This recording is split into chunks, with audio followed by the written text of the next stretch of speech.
Marian Towne. Some might scorn me as someone who didn't follow the norms of the day. Others would call me a trailblazer. See what you think. I was raised in Phoenix, right down the road from here in Southern Oregon, and I began my journey as a clerk in Jackson County. I was way ahead of my time in thinking that I needed to be able to take care of myself rather than depend upon a husband. A clerk's salary wasn't nearly enough, so I decided to become a lawyer. Imagine that! While working as a clerk during the day, I studied law at night. One reporter wondered why I was seeking a law degree when other women my age were looking for matrimony. I think he was hoping for a date. Didn't get one. As a clerk, I was reading and filing new state laws, and I could see that the legislative process was a mess. Figured I could make a difference. When women won the right to vote in Oregon in 1912, before the national law was passed, I decided to run for office. As a woman at that time, it was an uphill battle. Running a personal campaign, I went door to door and I met with the women as they were running their households. And I met with some of the men, too. Amazingly, I managed to visit 3/4 of the households in the Rogue Valley. The results were that in 1914, I defeated a well-known Republican. Now, the legislature was dominated by Republicans then, and so I could see it wasn't going to be an easy time of it for me in Salem. A few men didn't mind my working there, but most did. When I first arrived, there was this disgusting spittoon beside my desk. Ew! No need for that thing. I replaced it with a footstool. I did lose my bid for re-election, but no matter. I enlisted in the Naval Reserve Corps. And wouldn't you know it, 1 week later we entered World War I. I served as a Yeoman F for female doing administrative and clerical work. After reaching the rank of Chief Yeoman F, I applied to be a regular commissioned officer in the Navy. Denied. No surprise. Women were not allowed to serve as officers back then. I continued to work outside the home throughout my life at a time when most women did not. After my discharge in 1920, I did some work in the Washington State Health Department. And after moving to San Francisco, I worked for the California Bar Association. During the Depression, I had a job in the women's division of the San Francisco Public Welfare Department. I never feared the men, and I always looked out for the women. Back in the late 50s, I moved back to our family home in Phoenix. As a pioneering woman in a pioneer state, at age 86, I passed away and now enjoy eternal rest in the Phoenix Pioneer Cemetery. Died February 16, 1966. Good afternoon, folks. My name is Mrs. Elisa Tice, and I'm here to tell you a story about a son keeping a promise to his family. After all, a promise is a promise, and I raised my boy right. Our son, John Rappelia Tice, heard stories of the gold out in California, just waiting to be found. John was born in our village of Covington, Indiana, and he thought it was foolish to stay there and miss his chance to go out west and make his fortune. John was not interested in learning his father's trade of shingle making. No, he was young and full of adventure. And he was certain that it would take maybe a year, maybe 2, before he could start sending money home and return to Indiana a very wealthy man. Well, his father Jacob and I were dead set against him leaving. But in March of 1851, shortly after his 18th birthday, John left a very angry father and a weeping mother behind and joined a wagon train to the Oregon Territory. Now, he did promise he would return soon. Well, that was 6 months of hard walking across the plains. But he and his fellow travelers were fortunate because they didn't experience any trouble. Now, John did say that he would look for my letters and write me faithfully. John's letters were filled with news of his life. He started mining in Weaverville, California, along the Trinity River for a spell. And he soon came to realize that maybe striking it rich would take a little longer than he thought. About a year to the day after he left home, he wrote us a letter. Oh, here, I'll share it with you. He said if he knew then what he knew now, he never would have left Indiana. He said, I am here now, and I'm going to make the best of it and make some money before I return home. Home, how sweet the word. God only knows when I will be there, but I hope someday may bring me back to see you all again. Well, John decided to try his luck a little closer to Oregon, and he started mining a claim off Humbug Creek. He wrote that he and his partner were making $7 a day from that claim. And in another letter, John wrote that he expected to make his pile during the summer. He wrote, if I have any luck, I want to be home by next July or before. But that didn't happen. With winter ending mining for the season, John decided to start a pack train business here in the Rogue Valley. And he arrived in Jacksonville in 1853 during the Rogue Indian Wars. Now, from John's letters, I gathered that running a pack train business was dirty and disagreeable work, but it did pay good wages.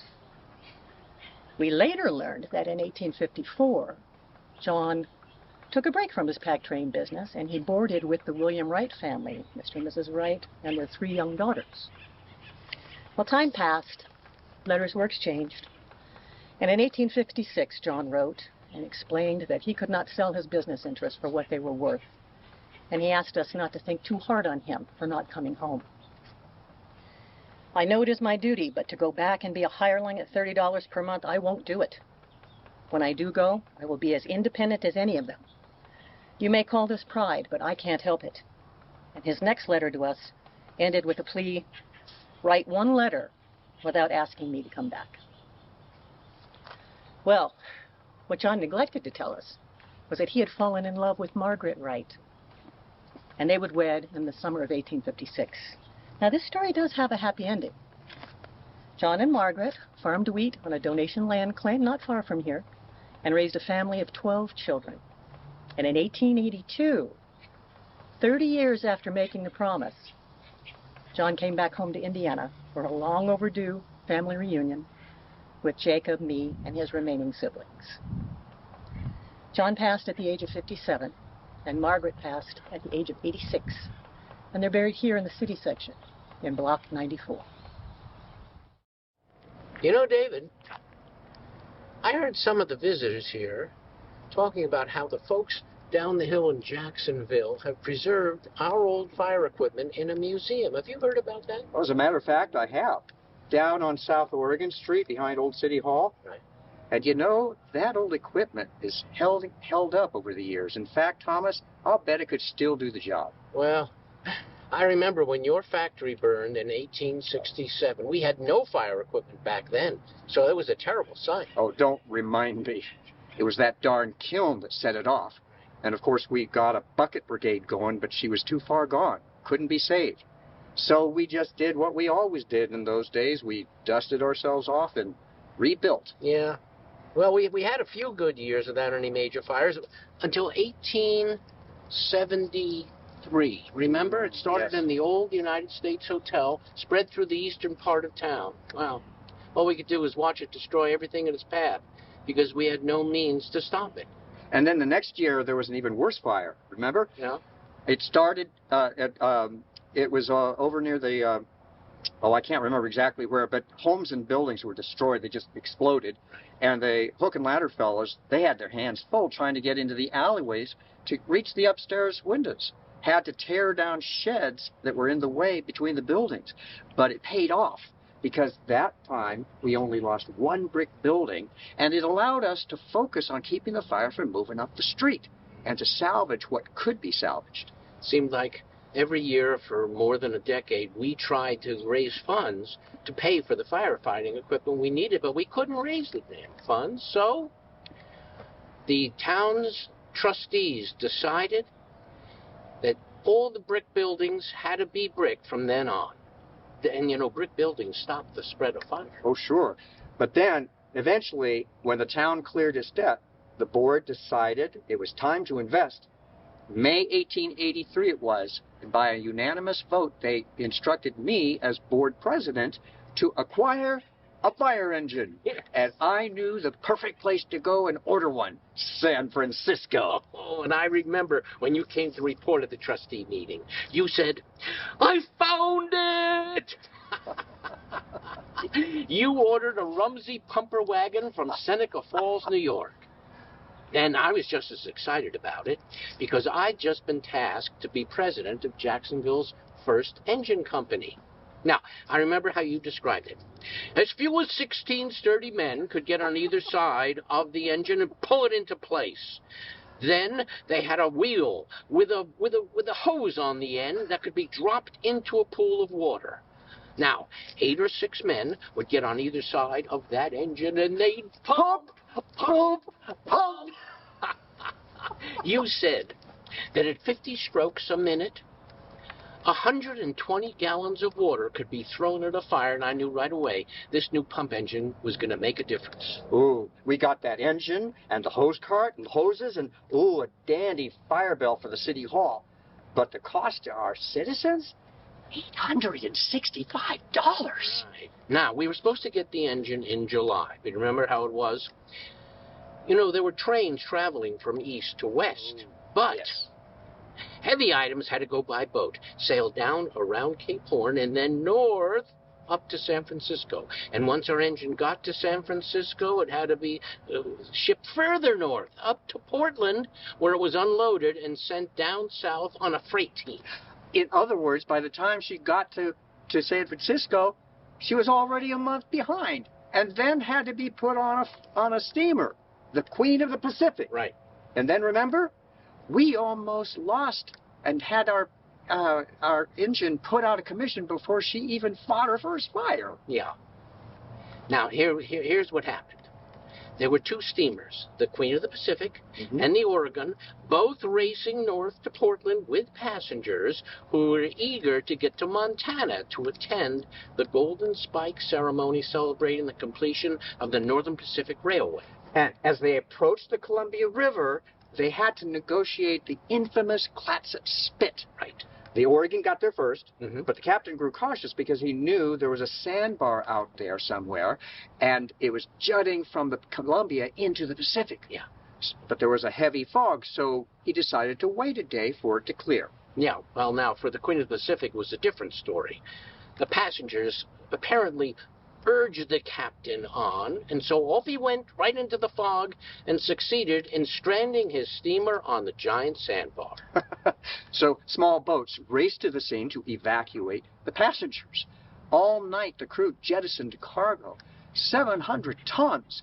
Astoria's beaches were littered with fruit, furniture, whiskey, even pianos. And so the tugboat captains and others worked to pull the Queen of the Pacific off the sandbar. They finally righted her, sent her up north by her own power, and she got to Portland. But everyone here wanted to know, what happened to our fire engine? It was thought that maybe it was somehow tossed overboard. It wasn't, but they declared it to be salvage anyway, and so I had to go back to the board for another $220 to pay the cost of salvage. Exactly. Then we had to wait another month for it to finally get to Jacksonville. But we gave it a trial, and boy, could she throw the water, right? 2 stories high. We dug cisterns. We built pipelines. We dug wells. You know, a lot of water came from Jackson Creek. Ooh, and then came New Year's Eve. Yes, yes. Shortly after 2 a.m., the fire bell rang. It started by the New State Saloon, and it quickly engulfed the adjacent buildings. Now, our men rapidly deployed our pumper engine, but in the melee, somebody forgot to put a strainer on the end of the hose. And when they dropped the hose into the cistern, Pretty soon it was just sucking up gravel. Mm-hmm. The hose and the valves became disabled. It was absolutely useless. Now, despite the fact that we couldn't use the pumper engine, I was real proud of our men. Sure. Because with their wiles, they were able to keep the fire from crossing over to the other side of the street. Now, there was about $50,000 worth of damage, and unfortunately, a lot of the shopkeepers and the residents didn't have fire insurance. Now, of course, fires continued in Jacksonville, but thanks to that fire engine, the firemen were able to keep the fires at a low level. I agree totally, Thomas. You know, despite all those terrible fires, our town persevered. We picked ourselves up, we helped each other, and then we moved forward. Maybe it's because we've always had very adventurous people who lived in our town. Well, look at all these adventurers out here tonight in our cemetery listening to our story. You can still see that engine.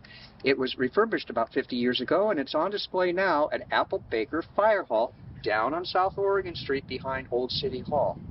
You know, that engine is almost 150 years old, and I'll bet it could still pump water if we wanted it to. Yes, but before you use it, you got to be sure to put a strainer on the end of the hose before you drop it in the cistern.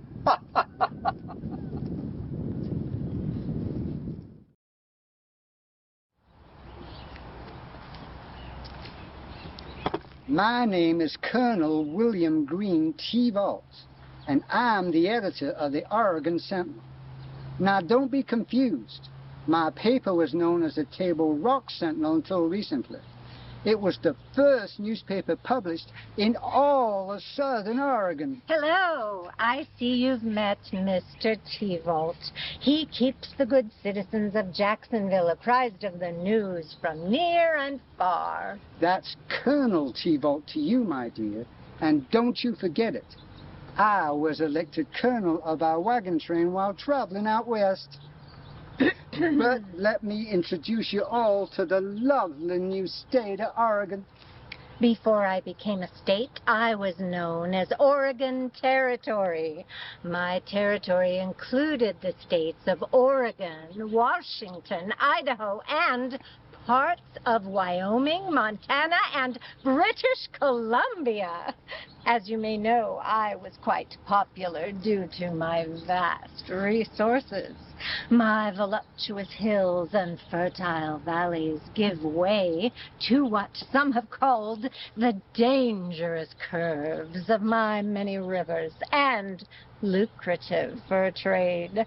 I was courted and desired by many nations as they tried to lay claims to my territory. Let's see, there was Spain, Russia, Britain, and the United States. But you was eventually whittled down to just Americans and Brits.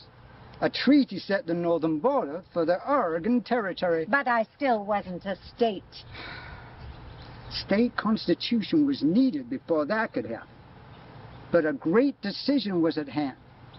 Would Oregon become a free state or a slave state? Well, my people mostly opposed slavery. They wanted me to be a refuge from the dispute over slavery and not get tangled up in a brewing civil war. That is nonsense.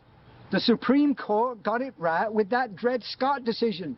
Men have property rights. A man should be able to bring all his property, including his slaves, wherever he goes. What a mouth for the South.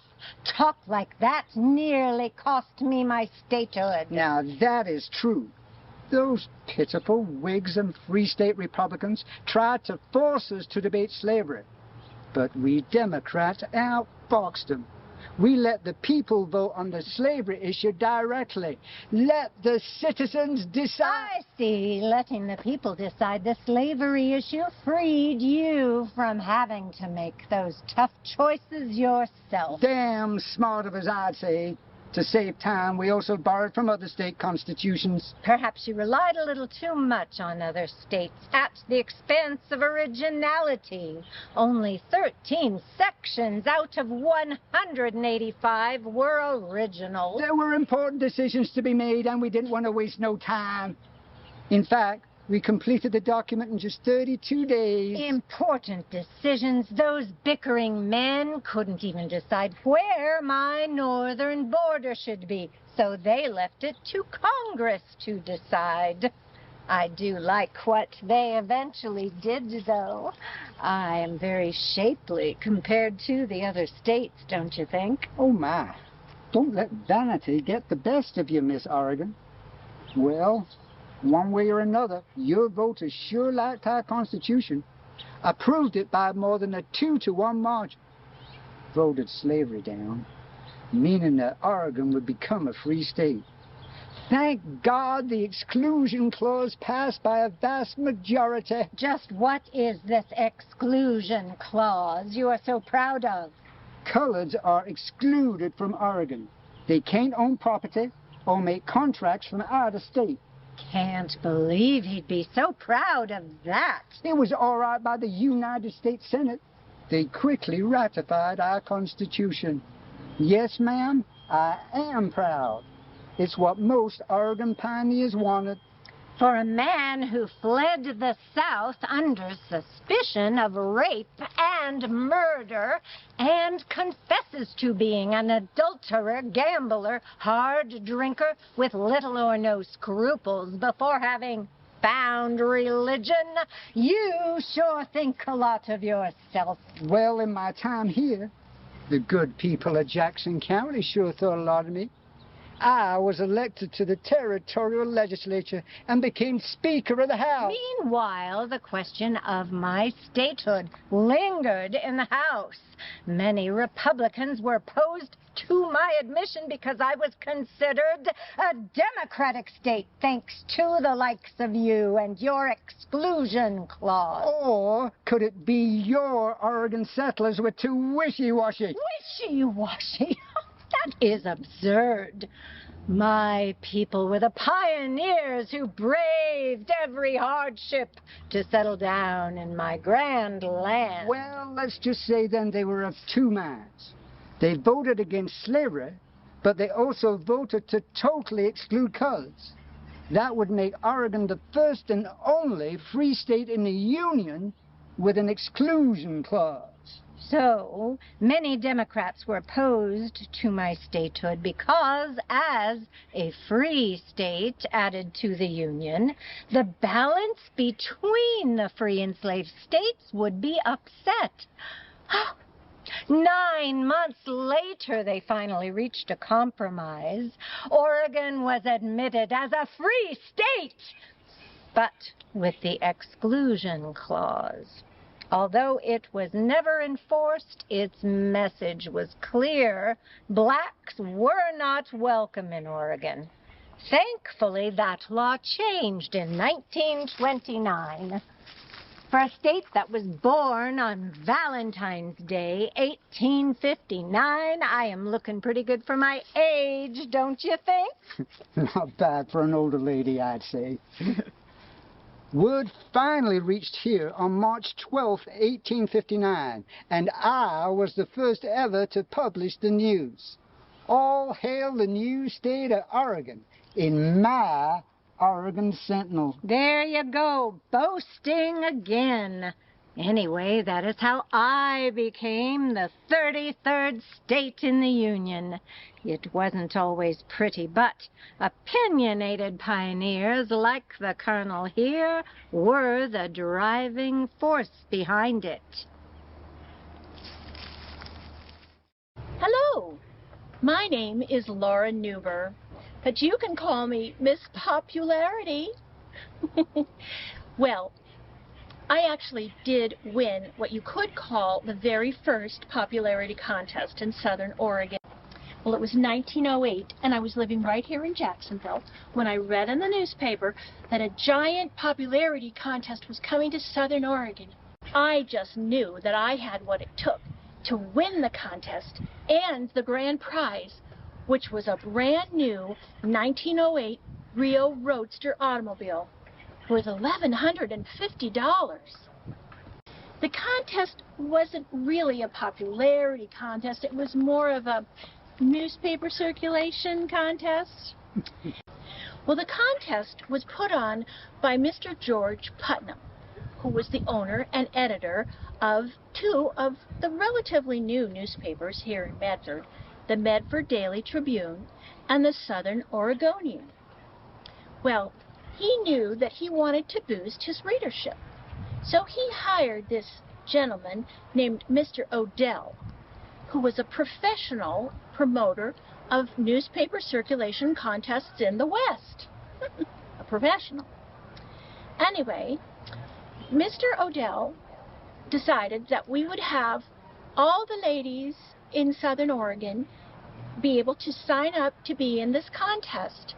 And so for 6 weeks, the fairest ladies of Southern Oregon and Northern California competed to sign up as many newspaper subscribers as they could.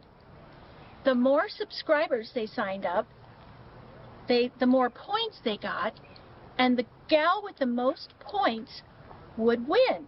So I went to everybody I knew, and then a whole lot of people that I didn't know too.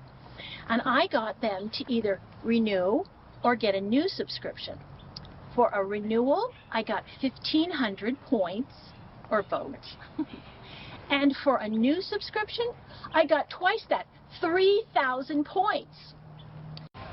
Well, Mr. Putnam published updates in his newspaper routinely, and he also published information about the prizes. This really spurred the competition. After the first place winner, that would be the automobile, which I was going to win, of course, the second place girl got a home site in the very new Queen Anne subdivision of Medford worth $350. And then after that, 5 girls would win a gold watch. And then after that, the next 5 girls would win a business scholarship to one of the leading business schools in the country.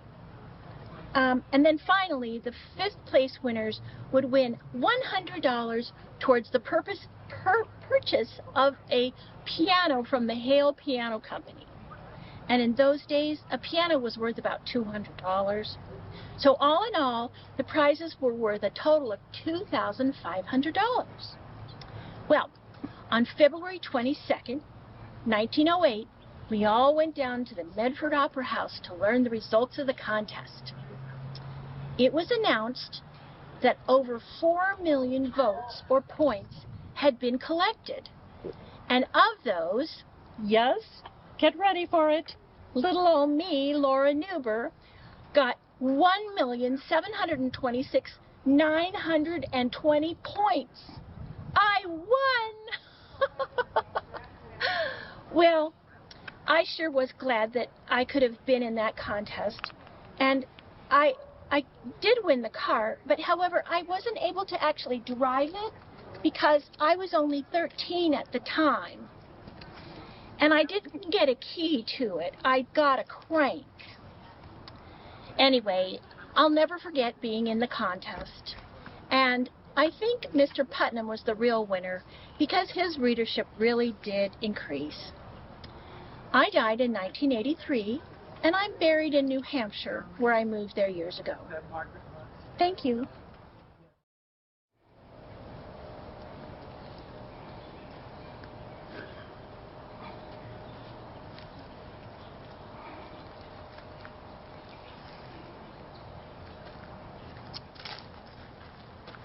Ah, Lizzie, darling, that was an invigorating session of heliotherapy. You just can't get enough sunshine on your birthday suit, can you? Our 3rd-story penthouse roof is the perfect sunning spot, away from the stares of townfolk who view us as a bit strange as it is.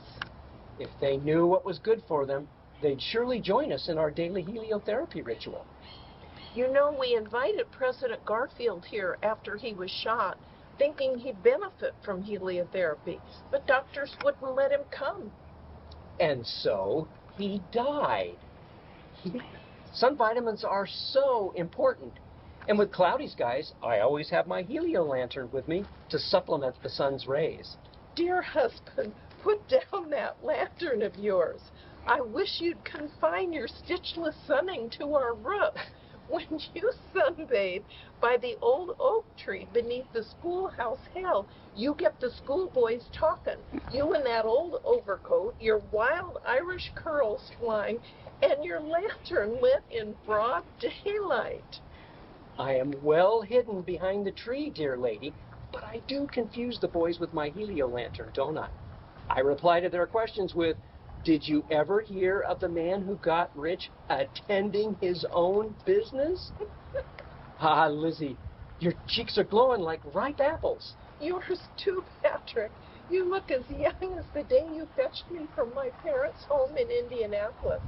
They couldn't believe a successful businessman like you asking for my hand in marriage.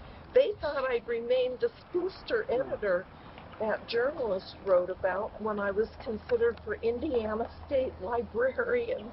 I thank my lucky stars they chose someone else as librarian. Otherwise, I might not have met you. I thought I'd found the leprechaun's pot of gold when I laid eyes on you passing through Jacksonville in the traveling show. Miss Elizabeth St. Clair Dill, reading all those melodious poems, and just 20 years old. Why, sure, and you stole my heart away. And to think, you were an independent-minded editor and publisher of the Indianapolis Gazette. It is a wonder we ever met, with you from Indiana and me hailing all the way from Ireland. But Patrick, you are the wonder. I was so happy to marry you. You are an amazing man. Coming to America at age 12, crossing the plains to Oregon on your own at 22, you began your career in Jacksonville as a clerk, and within a year you were half owner of the Palmetto Bowling Saloon.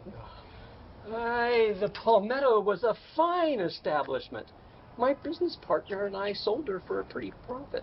Sadly, though, we lost everything in fire in 1856. During the Rogue Indian Wars, U.S. soldiers camped in Jacksonville and lost control of their campfires. Many wooden structures burned that night. But Patrick, dear, you learned from those misfortunes. You began to invest in and build fireproof structures. That's right, Lizzie. I built a brick storehouse on California Street. I was so happy to bring you back to Jacksonville as my wife and to share with you everything I'd accomplished. To our horror, though, we lost both the building and merchandise 12 years later. But Patrick, dear, you built our lovely Ryan's dwelling house on South 3rd Street. You provided well for me and our son. And then you rebuilt at the California Street location a 2-story brick mercantile. We moved onto that 2nd floor, and I loved our home on California Street. It was the envy of all the town folk, you know. 'Tis true, Lizzie, especially when we built the 3rd-story penthouse and heliotherapy roof. The Oregon Sentinel declared it to be as fine a building as there is of this kind in any town in the state.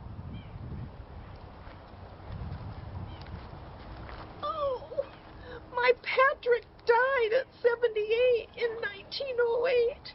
I was 69. I couldn't bear losing my Patrick.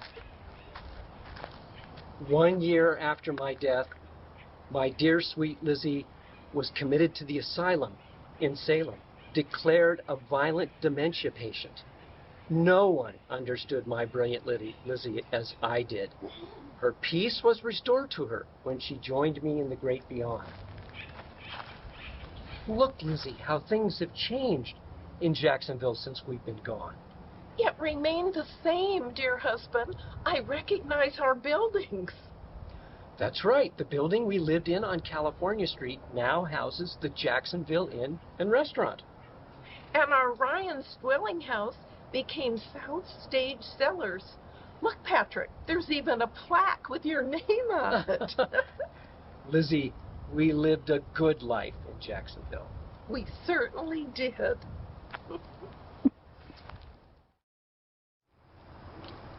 Well, we thank you for taking your precious time to be with us.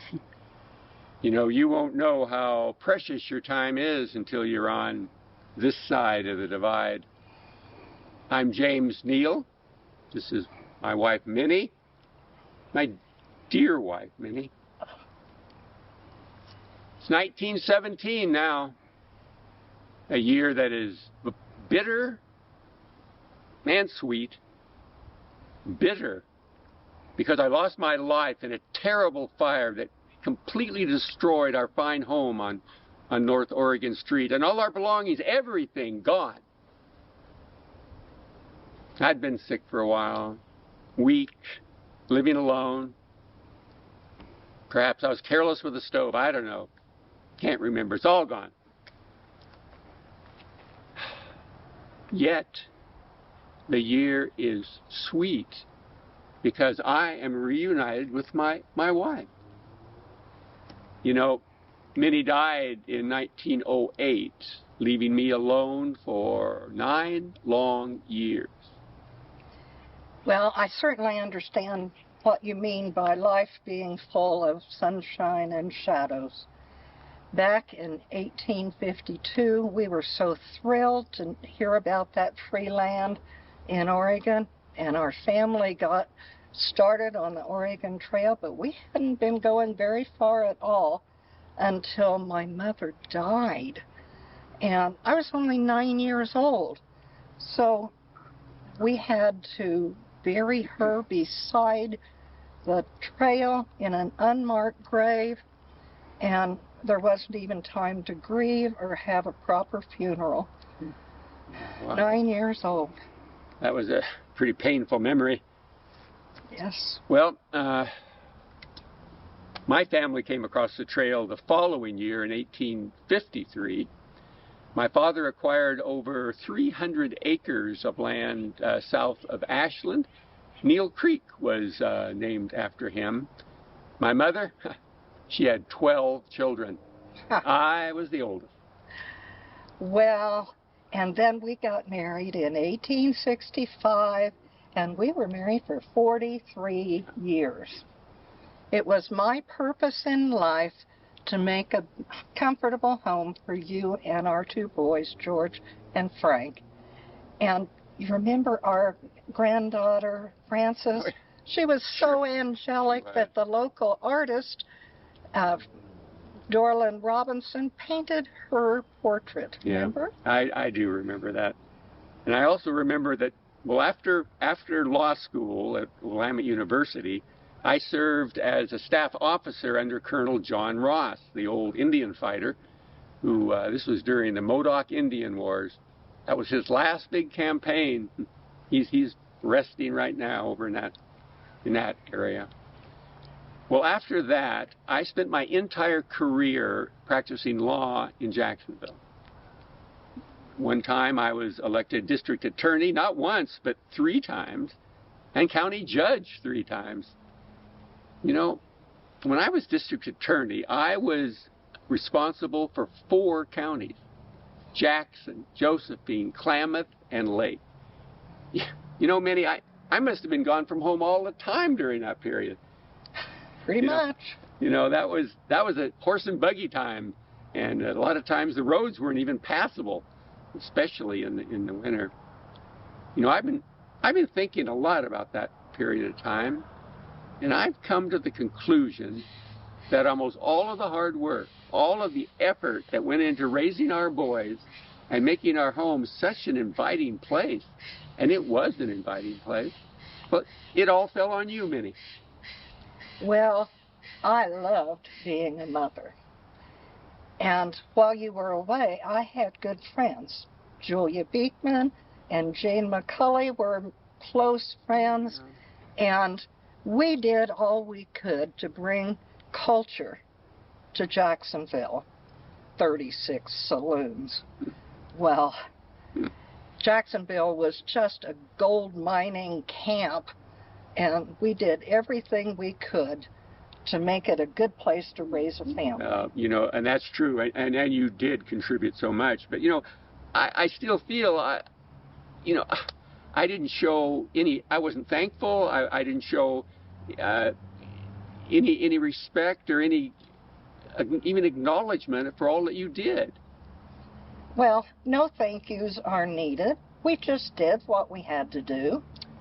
You know, there's a statue of Lady Justice, and she has a balancing scale in one hand, and she has a sword in the other, and she wears a blindfold so she won't be influenced by what she might see.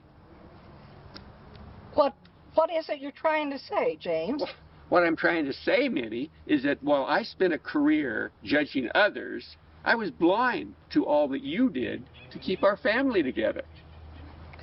That's just what women did back then. Our men folk were out doing other important things. Well, it wasn't until after you died, that these blind old eyes began to see.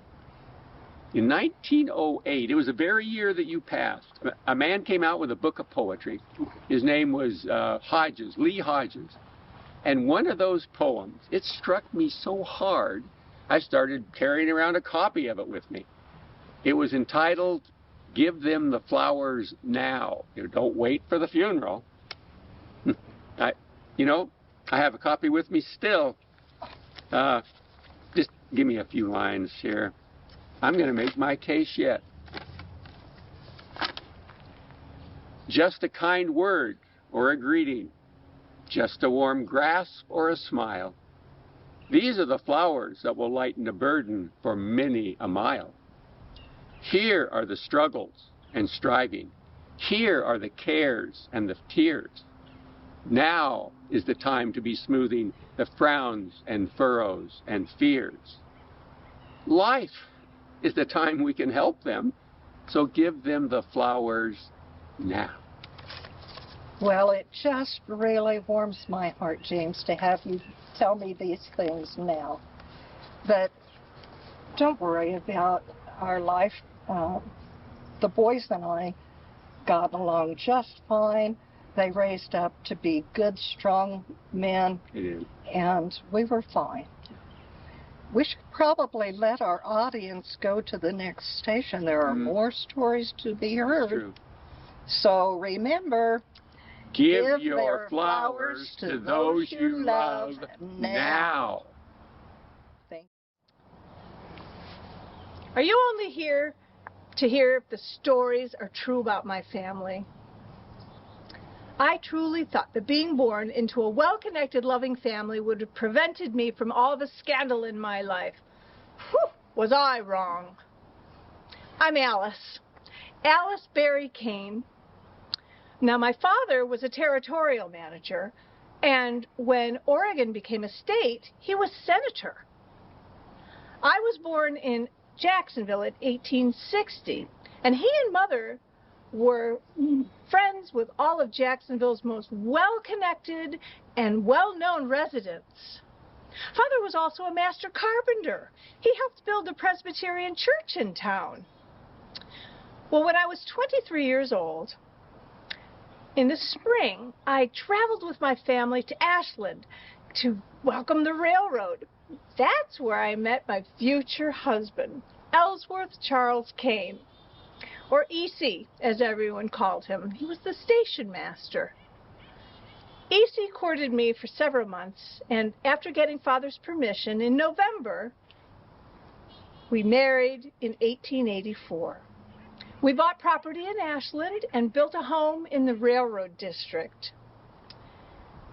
I was very involved with the civic activities of Ashland, including helping form the Ashland Public Library. And E.C. traveled a lot. He was gone for days at a time. So one day when I went to collect the mail at the depot, I saw an envelope addressed to E.C. to Ellsworth Kane. Now, I found that very odd, because everyone knew him as E.C. or Charles. And when I opened the envelope, in it was a letter and a photograph from Amy. In the photograph was Amy, E.C., and Clarence. his other son, he had another family. I was mortified. I sought out the best attorney in all of Southern Oregon, Mr. Colvig. And Mr. Colvig also helped me file divorce and fashion a story that would be believed by the community as to why E.C. was leaving. It was his health, and I was staying because I had elderly parents who needed to be cared for. The railroad eventually found out about his indiscretion, and they politely asked E.C. to relocate to San Francisco. I did my best to remain Mrs. Ellsworth Charles Kane, and a couple months later, the train general manager came to me with a job opportunity he said would be perfect for me. You see, our house was directly across the street from the boarding house that the railroad owned, and he wanted me to run the boarding house, and if I could possibly connect the male travelers to some local female companionship, I would be paid a handsome salary of $85 a month. So, for the next few years, I was an overnight lodging specialist. Well, my son moved to Oakland in 1906 from Ashland, and I followed him 4 years later. He married Irma, and they had 2 wonderful children. But in 1923, I learned that Alex had another woman on the side. So it's true, the apple does not fall far from the tree. And my poor daughter, Ramona, I thought she had married into a prestigious banking family. Henry Bergman and his brother ran the Bank of Florence. And that was until Henry robbed his own bank and left with his secretary, leaving my daughter and the 2 children. I moved to Coos Bay to help Ramona. Well, a couple years later, they did catch up with Henry and his secretary in Birmingham, Alabama. They were tried and found guilty, and he was housed in the same penitentiary as the Diotremit brothers. Remember them? Jacksonville's famous train robbers? Well, I moved back to Oakland to live the rest of my days with my children and my grandchildren, where I died at the age of 71 in 1931. So, if you would please keep all of these scandalous stories to yourself, then I could rest in peace. Oh, look, John, they're here. Oh, well, I'll be darned. It's good to have visitors again. Things must be getting back to normal on your side of the grass. Well, it's been awful quiet up here the last few years, even for a cemetery. Oh, and we have so much to catch you up on about our family and the town where we lived so long ago. First things first, though, I want to introduce my lovely wife, Anna Sophia. Sophie to most. And this is my husband, John Love. Our time together was brief, but it was wonderful. A Jacksonville love story, if you will. Oh, yes. I know, of course, there were challenges, just like most of you have had. But we were pioneers, and we have lots of stories to tell. I was in my 20s when we came out west in 1850 with my mother and my family. Mother's name was Margaret. Yes, we settled right near where the town of Eugene is now, in the Willamette Valley. Now, I was a merchant back in Pennsylvania, and when I heard about Jacksonville, a brand new mining town in southern Oregon, well, I knew they were going to need merchants. So I partnered up with a fellow named John Bilger, and we bought Sheriff Matthew Kennedy's tin shop on California Street, and we prospered from the get-go. And I spent much of my youth on a farm north of Grants Pass with my parents and brother. Then one morning in 1855, during the early years of the Rogue Indian Wars, we were attacked. My father didn't survive, but he managed to tell my mother and me how to load and fire the guns before he died. We never saw my brother again. Anyway, Mother and I shot from every window in the house, moving frequently, hoping the Indians would think there were a lot of us in there. Finally, late afternoon, they went away. And when soldiers eventually arrived, they couldn't believe we were still alive. Those soldiers brought Sophia and her mother, Marian Harris, to Jacksonville, and even though Bilger and I were living in some pretty cramped quarters, we offered to take them in. A year later, Marian bought a house on the corner of, 3rd and C Street, and we all moved in there, lock, stock, and barrel. Except now, John and I were the boarders. Well, when my mother's health began to deteriorate, well, she moved in with us, and God bless her, Marian took care of my mother's needs. Well, John's mother's health continued to fail, and in October of 1859, she died. But by now, John was a leading citizen, and the town gave him special permission for his mother to be the first person buried in Jacksonville's still unfinished cemetery. You can see her monument right there, and of course, this is where we usually reside as well. Well, by now, Sophie was no longer that little 11-year-old girl that came to Jacksonville with her mother. No, she had grown up into a beautiful 16-year-old woman. And a year after my mother's passing, well, we got married. And then in the ensuing years, well, we had 4 wonderful children, 2 boys and 2 girls. Even though John had moved out, it was still getting pretty crowded in the Love household. So business had been real good, and I was able to afford to buy the property kitty corner from my mother-in-law and build a brand new house for our growing family. Oh, well, John had become a very prominent citizen by this point. He had been elected a town trustee and a Jackson County commissioner. But then, like a lot of love stories, things took a turn. John contracted tuberculosis and died. He was 37 years old. I was eulogized as a good and upright citizen at one of the town's largest funerals. John Bilger, my partner, well, he took over the tin business. And I was pregnant with our 4th child at the time. What with John's death and 3 little ones, I was overwhelmed. But my mother had remarried by now a nice farmer named Aaron Chambers, and they were living at his place out on Hanley Road. So I moved my brood back across the street to my mother's Jacksonville house to help make ends meet.